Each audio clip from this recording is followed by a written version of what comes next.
ఎస్పీకి 4 సార్లు 5 సార్లు 10 సార్లు ఫోన్ చేసినా కూడా ఎస్పీ రాని పరిస్థితిలో ఉన్నప్పుడు, కనీసం సిఐని ఎస్ఐని కూడా పంపించిన పరిస్థితిలో ఉన్నప్పుడు, అటువంటి బూత్లో, సెన్సిటివ్ బూత్లో కేవలం ఒకే ఒక్క హోంగార్డును పెట్టి బూతులు నడుపుతూ ఉన్నారు.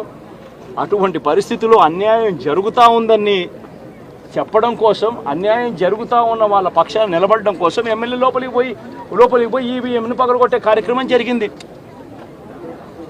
ఎందుకు ఈవీఎంలో నిజంగానే ఎమ్మెల్యేనే రిగ్గింగ్ చేసుకుంటా ఉంటే, ఎమ్మెల్యేకి అక్కడ నిజంగానే ఎమ్మెల్యే పరిస్థితి అంత బాగుండింటే ఎందుకు ఎమ్మెల్యే ఈవీఎం పగలగొడతాడు?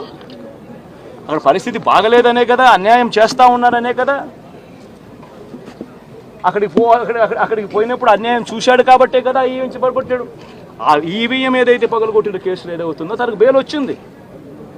ఈరోజు తను బెయిల్ అక్కడ లోపల ఉన్నది ఈవీఎం పగలగొట్టిన కేసులో కాదు, తను లోపల ఉన్నది ఈవీఎం పగలగొట్టిన కేసులో. అన్యాయం జరిగింది అని చెప్పి, అన్యాయం జరుగుతూ ఉన్న పరిస్థితిలో ఎమ్మెల్యే అక్కడికి పోయి అడ్డుకునే కార్యక్రమంలో జరిగింది అని చెప్పి కోర్టులు కూడా గుర్తించాయి కాబట్టి తనకు బెయిల్ వచ్చింది. కానీ మళ్ళీ ఆ తర్వాత ఏం జరిగింది? ఆ ఇన్సిడెంట్ జరిగిన 10 రోజుల తర్వాత, ఆ ఇన్సిడెంట్ జరిగిన 10 రోజుల తర్వాత, అంటే మే 23వ తారీఖున ఎమ్మెల్యే అక్కడికి వెళ్ళి హత్యాయత్నం చేశాడట. పదే పోలింగ్ బూతులు హత్యాయత్నం చేసినాడంట. ఎవడన్నా బుద్ధునోడు ఎవడన్నా నమ్మదానికి ఉందయ్యా? ఎవడన్నా ఎమ్మెల్యే అనేవాడు అక్కడికి పోయినప్పుడు వాళ్ళు చేస్తూ ఉన్న రిగ్గింగు, ఎమ్మెల్యే దానికి అడ్డుకునే కార్యక్రమం చేస్తూ ఉంటే ఎమ్మెల్యే అక్కడికి పోయి ఎమ్మెల్యే హత్యాయత్నం చేస్తాడా? చెప్పడానికైనా హద్దు పొద్దు ఉండాలి కదా. 10 రోజుల తర్వాత ఎమ్మెల్యే హత్యాయత్నం చేశాడని చెప్పి కేసు పెడతారు 10 రోజుల తర్వాత. ఇప్పుడు నిజంగానే అటువంటి ఇన్సిడెంట్ జరిగిందంటే సిట్టు 17వ తారీఖు నుంచి, మే 17వ తారీఖు నుంచి 20వ తారీఖు లోపల మధ్యలో ఇచ్చిన రిపోర్ట్లో, ఆ సిట్లో అది చెప్పాలి కదా, ఇది జరిగింది, ఎమ్మెల్యే అనే వ్యక్తి హత్యాయత్నం చేసే కార్యక్రమం చేశాడు అని చెప్పి రావాలి కదా. మరి ఎందుకు సిట్ రిపోర్ట్లో రాలేదు? ఈ రకంగా ఒక మనిషిని కేవలం 4 సార్లు ఎమ్మెల్యే, తాను 2000 కన్సిస్టెంట్గా 4 సార్లు ఎమ్మెల్యే గెలిచాడు. 2009లో గెలిచాడు, 2011లో గెలిచాడు, 2014లో గెలిచాడు, 2019లో గెలిచాడు. ఒక మనిషి కన్సిస్టెంట్గా 4 సార్లు ఎమ్మెల్యేగా గెలుస్తూ వస్తున్నాడు అని అంటే ఆ మనిషి మంచోడు కాబట్టి గెలుస్తూ వచ్చాడు, ఆ మనిషి మంచోడు కాబట్టి ప్రజలు ఆశీర్వదిస్తూ వచ్చారు. అటువంటి వ్యక్తిని తీసుకొని వచ్చి తప్పుడు కేసులలో ఈ మాదిరిగా బిగించడం ఎంత మటుకు ధర్మం? ఈరోజు ఒక్క రామకృష్ణారెడ్డి ఒక్క పరిస్థితే కాదు, రాష్ట్ర వ్యాప్తంగా ప్రతి గ్రామంలోనూ కూడా ఇదే కార్యక్రమాలు జరుగుతూ ఉన్నాయి. ప్రతి ఒక్కరూ కూడా వాళ్ళ స్థాయిలో రెడ్ బుక్స్ అని చెప్పి రెడ్ బుక్లు పెట్టుకొని ఉన్నారు. చంద్రబాబు నాయుడు స్థాయిలో చంద్రబాబు నాయుడు ఒక రెడ్ బుక్, లోకేష్ స్థాయిలో లోకేష్ ఒక రెడ్ బుక్, ఎమ్మెల్యే స్థాయిలో ఎమ్మెల్యే ఒక రెడ్ బుక్, మండల స్థాయిలో మండల నాయకుడు ఒక రెడ్ బుక్, గ్రామ స్థాయిలో గ్రామంలో ఇంకో రెడ్ బుక్, గ్రామ స్థాయిలో ఇంకో నాయకుడు గ్రామ స్థాయిలో ఇంకో రెడ్ బుక్లలో పెట్టుకొని ఏం చేస్తూ ఉన్నారు? అతి దారుణంగా అన్యాయంగా ఆస్తులు ధ్వంసం చేస్తూ ఉన్నారు. రాష్ట్రం మొత్తం దాన్ని చూస్తూ ఉంది, కానీ ఎవడు మాట్లాడడం లేరు. దొంగ కేసులు పెడతా ఉన్నారు, పోలీసులు ప్రేక్షక పాత్ర పోషిస్తూ ఉన్నారు. దొంగ కేసులు పెడతా ఉన్నారు, వాళ్ళే కొడతారు, మన ఇటువైపున కేసులు పెడతా ఉన్నారు. రాష్ట్రం మొత్తం ఇది చూస్తూ ఉంది. చీని చెట్లు నరికేస్తూ ఉన్నారు, ఆస్తులు ధ్వంసం చేస్తూ ఉన్నారు, కనిపిస్తూ ఉంది. ఎమ్మెల్యేలు ఏకంగా జేసీబీల మీద పొక్లేన్ల మీద ఎమ్మెల్యేలు స్వయంగా తిష్టేసి ఏకంగా పోయి బిల్డింగులు పగలగొట్టే కార్యక్రమాలు చేస్తూ ఉన్నారు. ఇంతటి దారుణంగా నిజంగా చేస్తూ ఉన్నారు అని అంటే ఎల్లకాలం ప్రభుత్వం మీది కాదు, ఎల్లకాలం రోజులు మీయే ఉండవు చంద్రబాబు, అది గుర్తుపెట్టుకో. మీ పాపాలు పండుతూ ఉన్నాయి వేగంగా. ప్రజలు దీన్ని క్షమించని పరిస్థితుల్లోకి వస్తారు. ఖచ్చితంగా మీకు బుద్ధి చెప్పే పరిస్థితులు రోజులు కూడా ఉంటాయి.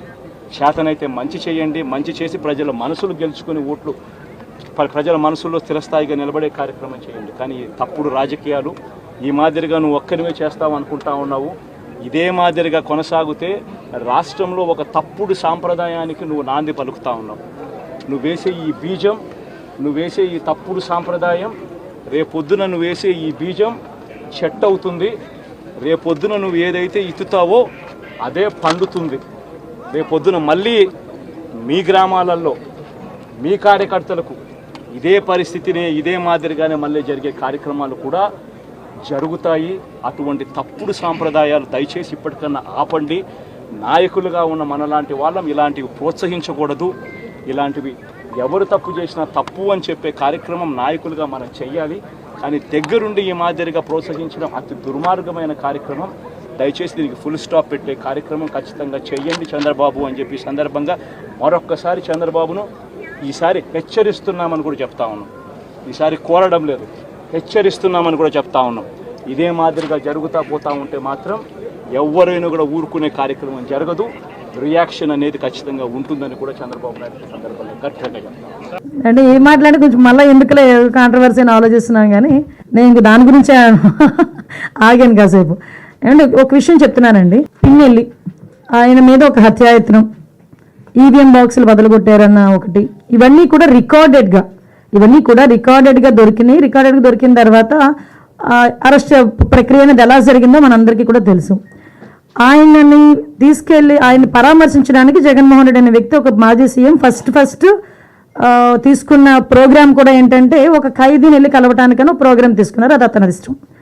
అది కూడా ఏంటి, ఒక 25 లక్షల రూపాయలు ఖర్చు పెట్టుకొని అక్కడికి వెళ్ళి ఒక హెలికాప్టర్లో వెళ్ళారు, ఒక డబ్బున్నవాడు వెళ్ళాడు, తీసుకొని పెట్టుకున్నాడు.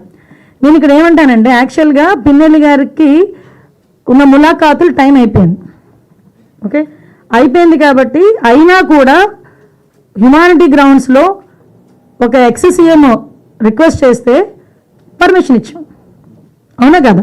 ఇంతకుముందు చంద్రబాబు నాయుడు గారిని అక్రమంగా జైల్లో పెట్టినప్పుడు కుటుంబ సభ్యులకి 3వ ములాఖాత్ ఇవ్వాలంటే ఇచ్చేవారు కాదు. కానీ ఈరోజు మేము ఏం చేసాము, అతని రిక్వెస్ట్ అంటే అతనికి పర్మిషన్ లేదన్న సంగతి కూడా తెలుసుకున్న తర్వాత కూడా అతను రెడీ అయ్యారంటే అక్కడ గలాటా సృష్టించడానిక? యాజ్ పర్ రూల్కి పైకి వచ్చి హ్యుమానిటీ బేసిస్ మీద ఇచ్చాం. అఫ్ కోర్స్ ఈరోజు మేము చాలామంది చెప్తున్నారు దండోపదండాలకు వెళ్తున్నారు, అలాగే వెళ్తున్నారు, ఇలాగ వెళ్తున్నారని. నేను ఒకసారి ప్రిజెన్స్ ఐజీ గారితో కూడా మాట్లాడినా, అసలు ఎంతమంది ములాఖాతులు వెళ్తున్నాయి, యాజ్ పర్ రూల్ ఎలా వెళ్తున్నాయి, మేము అన్నీ కూడా మాట్లాడుకుంటున్నాం. ఆయన బయటకు వచ్చి ఈరోజు బయటకు వచ్చి అక్రమంగా అరెస్టులు చేశారు. అక్రమంగా ఏం సీసీ ఫుటేజ్ చూసిన వాళ్ళు ఎవరైనా అక్రమ కోర్టు ఇచ్చిందండి అతను అరెస్ట్ చేయమని? దేని మీద బెయిల్ వచ్చిందని ఇప్పుడు అదేనండి, పాత గవర్నమెంట్ పెట్టనివ్వలేదు, కొత్త గవర్నమెంట్ వచ్చిన పెట్టారు. ఎలక్షన్ కమిషన్ అన్నా అసలు భలే మాట్లాడతారండి సతీష్ గారు మీరు.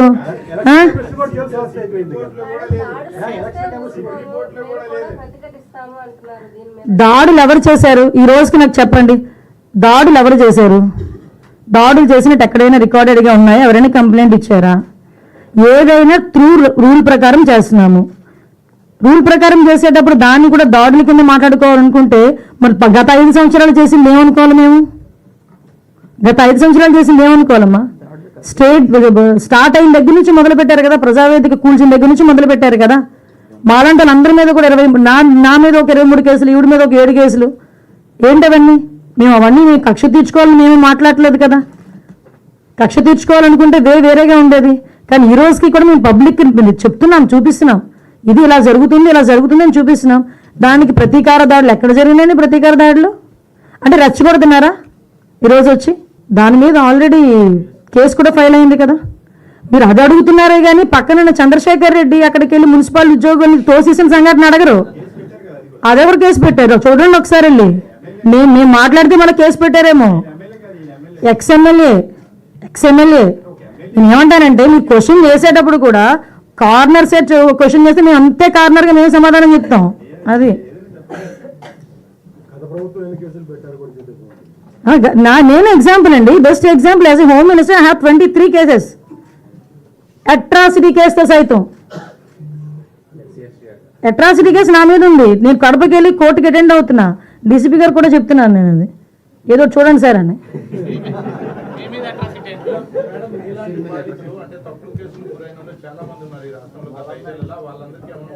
కంపల్సరీ సార్, ఏదైనా త్రూ లా ఏదైతే యాజ్ పర్ లా ఎలా అయితే వాళ్ళకి వెసులుబాటు వస్తుందో మేము అలా చేస్తాం డెఫినెట్గా. ఎందుకంటే అక్రమ కేసులు ఎవరు కూడా భరించాల్సిన అవసరం లేదు కదా. కొన్ని ఛార్జ్షీట్ వేసి ఉన్నాయి, కొన్ని ఛార్జ్షీట్ వేయని ఉన్నాయి, చాలా ఉన్నాయి ఇష్యూస్ అన్ని. వాటన్నిటి మీద ఎంక్వైరీ చేస్తామండి. రీ ఎంక్వైరీ చేయించి అవి కానీ అక్రమం అని తేలితే కనుక వెంటనే ప్రభుత్వ నిర్ణయం తీసుకుంటుంది.